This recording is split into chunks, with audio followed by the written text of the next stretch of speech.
story about one girl's quest to find the cheapest gin and tonics in town while waiting for her heart to heal. The story of a 30-something C-busser and how she discovered the power of community to get shit done, to break down the walls of prejudice, and to make people better than they are. Now, I was never one of those little girls who dreamed about her wedding day. I didn't want colors or a dress or even a handsome knight to sweep me off my feet, and yet there I was a 21-year-old infant. I was walking down the aisle toward another 21-year-old infant. Two kids who had no idea what the hell they were doing, but willing to really try to ruin it anyway. And then 5 years later, everything changed. I was not the person I once was. I was still morphing into the person that I wanted to be. And the problem was I was making some pretty terrible decisions along the way. And then boom, I hit rock bottom when I had to sit across from my parents as a grown-ass woman and ask for a bailout.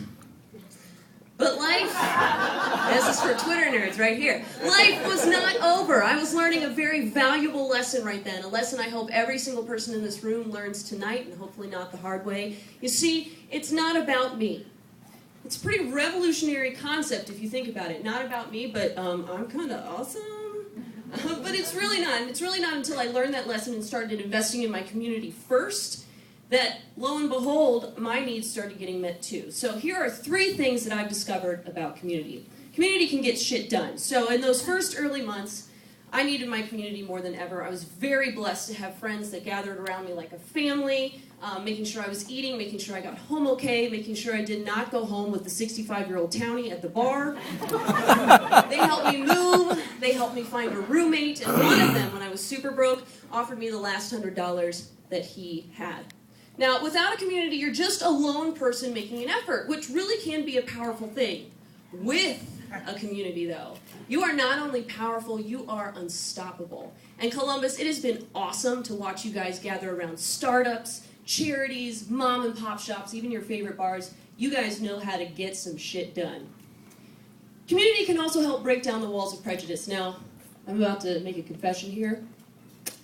I met my first real gay person in 2002. Okay, I know, they're not some weird science experiment. I just grew up extremely sheltered Baptist, okay? So I'm in my first community theater production. I'm in a man who happens to love other men, and I was surprised to find that, hey, he's just normal. He's a person. I guess I thought that all gay people would dress like Liberace. But the more I grew to know my friend, the more I realized, wow, I was completely wrong, and my preconceived notions began to melt away like mascara after a good cry. I could not help but be friends with him. And I could not help but be changed, look at that, because of our friendship together. Now, the more I kind of immerse myself in my community and other communities, the more I realize that people is people. We're all inherently the same, right? We all want food and shelter. We want to be loved and appreciated. We want to know that we matter. It's a lot harder to hate someone when you know personally where they're coming from. Last but not least, power of community can make people better than they are, not jerk-offs. So I don't like when people excuse bad behavior by just saying, well, that's just the way I am. Just the way I am, I'm kind of bitchy and antisocial by nature. Just not gonna lie about that. But bitchy and antisocial does not work well in a community, at least not if you want to experience the full benefits of being in a community. I've gone from being that bitchy and antisocial, scared, alone little girl to the person who craves the company of her community. And I've not only learned more about who I am, but more about who you are. And you all have taught me that, yes, I can be nicer. It's within me. And yes, I am stronger than I thought I was, and I can pass that gift to others. So yes, it may take a village to raise fewer jerk-offs.